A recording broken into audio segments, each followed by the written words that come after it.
I start करते हैं अपना नेक्स्ट क्वेश्चन जो हमारा क्वेश्चन नंबर 8 है। A coil of pure inductance 318 milli henry is connected in series with the pure resistance of 75 ohms. The voltage across resistors is 150 volt and the frequency of power supply is 50 hertz.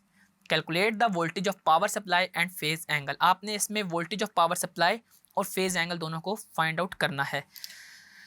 आपके पास जो given data है उसमें आपके पास inductance है जो कि है 318 milli Henry के इक्विवेलेंट, और आपके पास रेजिस्टेंस जो है वो गिवन है 75 ओहम्स के, और जबकि वोल्टेज है आपके पास 150 वोल्ट। आपने voltage of the power supply और फेज एंगल को फाइंड आउट करना है। अब इसको आप कैसे फाइंड आउट करेंगे? आपके पास फ्रीक्वेंसी गिवन है, आपके पास फ्रीक्वेंसी है 50 हर्ट्ज़ की, और इसके ज़रिए आपको इम्पीडेंसिस का पता होना चाहिए, क्योंकि आपने जब भी वी निकालना है तो v is equal to i into g होता है। अब आई इंटू जी है, अब आई मेरे पास नहीं गिवन और जी भी नहीं गिवन। सबसे पहले मैं आई को फाइंड आउट कर लेता हूँ। आई मेरे पास सिंपल है, आई निकलता है हमारे पास वी बाय आर से, और वो हम निकालते हैं 150 ओवर 75। तो 150 को जब 75 से डिवाइड करें तो ये आता है 2 एम्पेयर्स। आई मेरे पास कितना आ गया? 2 एम्पेयर्स। और अगर मैं इम्पीडेंस की बात करूँ Z की, तो इम्पीडेंस का फार्मूला है जब मेरे पास RL सर्किट है तो वो होता है R स्क्वायर प्लस XL का स्क्वायर, और हमारे पास ऊपर होल अंडर रूट है।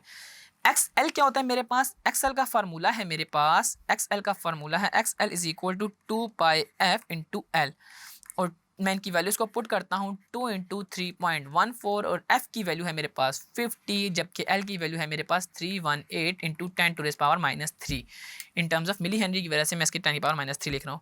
इनको मल्टीप्लाई करता हूँ, 2 into 3.14 multiply by 50 multiply by 318 into 10 to raise power -3, और ये मेरे पास इक्वलेंट आता है 99.85 ओहम्स के। ठीक है, किसके इक्वल आता है? 99.85 ओहम्स के। ये मेरे पास XL आ गया, जबकि मेरे पास R ऑलरेडी मेरे पास 75 ओहम्स गिवन है, तो मैं इसके ज़रिए Z की वैल्यू को फाइंड आउट कर लेता हूँ। Z की वैल्यू क्या होगी मेरे पास? 75 का स्क्वायर प्लस मेरे पास XL की वैल्यू कितनी आई थी? 99.85 का स्क्वायर, और जब मैं इनको सॉल्व करता हूँ 75 का स्क्वायर प्लस 99.85 का स्क्वायर, तो ये इक्वलेंट आता है 15595.02, और जब मैं इसका अंडर रूट लेता हूँ तो मेरे पास आंसर आता है 124.88 ओहम्स। ठीक है जी, Z is equal to 124.88 ohms. अब मेरे पास Z आ गई है। अब इसके ज़रिए मैं इजीली इसमें V की वैल्यू को फाइंड आउट कर लूँगा। V की वैल्यू क्या होती है? V इज़ इक्वल टू मेरे पास I इंटू जी होता है। I मेरे पास था 2 एम्पेयर्स और Z की वैल्यू है 124.88। जब मैं 2 को 124.88 से मल्टीप्लाई करता हूँ तो मेरा आंसर आता है 249.76, या मैं ऐसा करता हूँ इसको नियरली इक्वल है 250 वोल्ट के, तो मैं इसको 250 वोल्ट लिख देता हूँ, क्योंकि 249.7 वोल्ट आया था।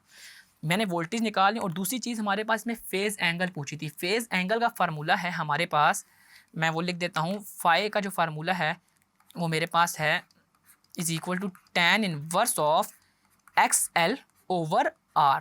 ठीक है जी, अब मैं इनकी वैल्यूज़ को इसके अंदर पुट इन करता हूँ। XL की वैल्यू मेरे पास कितनी थी? 99.85, और R की वैल्यू है मेरे पास, हमारे पास R की वैल्यू 75 ओहम्स। तो इनकी मैं वैल्यूज़ को पुट इन करता हूँ। 99.85 डिवाइडेड बाय 75, मेरे पास आंसर आता है जो भी 1.33, और जब मैं इसका tan इनवर्स लेता हूँ आंसर का, तो मेरे पास आंसर आता है 53.08 डिग्री एंगल। मेरे पास जो इसके अंदर फेज़ आया वो आया 53.08 डिग्री एंगल। ये हमारे पास प्योर इंडक्टिव सर्किट है, तो इसमें हमारे पास जो वोल्टेज है वो लीड कर होगा बाय एंगल ऑफ 53.08 डिग्री।